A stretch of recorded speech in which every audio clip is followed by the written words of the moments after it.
Narito na ang Balitang Express sa oras na ito. Isang padre de pamilyang excited sana sa moving up ng kanyang anak namatay matapos matamaan ng ligaw na bala sa lalawigan ng Sorsogon. Hustisya ang panawagan ng pamilya ng 24 na taong gulang na lalaking sibilyan na napatay sa naganap na engkwentro sa pagitan ng mga sundalo at hinihinalang miyembro ng New People's Army o NPA sa Barangay Juan Andres sa bayan ng Donsol, lalawigan ng Sorsogon noong ika-25 ng Marso. Sa inilabas na ulat galing sa PNP, kinilala ang biktima na si James Quiñones na may asawa at naninirahan sa nasabing bayan. Ayon sa ina ng biktima, umalis ang kanyang anak bandang 6:30 ng umaga para mag-abang ng bangka patungong sentro ng Donsol para dumalo sa moving up ceremony ng kanyang anak na nasa pre-kinder.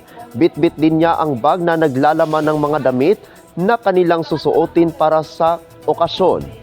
Pero makalipas ang ilang sandali, nakarinig umano sila ng sunod-sunod na putok ng baril malapit sa kanilang lugar. Bumalik pa umano si James sa kanilang bahay para tiyakin ang kaligtasan ng mga batang papasok sana sa paaralan bago muling umalis patungong baybayin.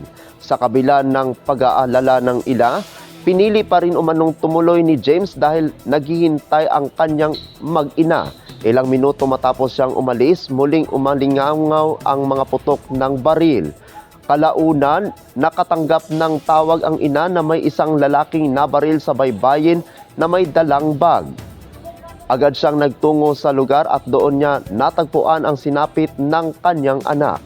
Ayon sa pahayag ng mga otoridad, posibleng ligaw na bala ang tumama sa biktima pero iginiit ni Lorna na hindi ito kapani-paniwala. Ayon sa ulat, nagkaroon ng engkwentro ang 31st Infantry Battalion laban sa tinatayang 7 hinihinalang miyembro o tauhan ng NPA kung saan isa ang namatay.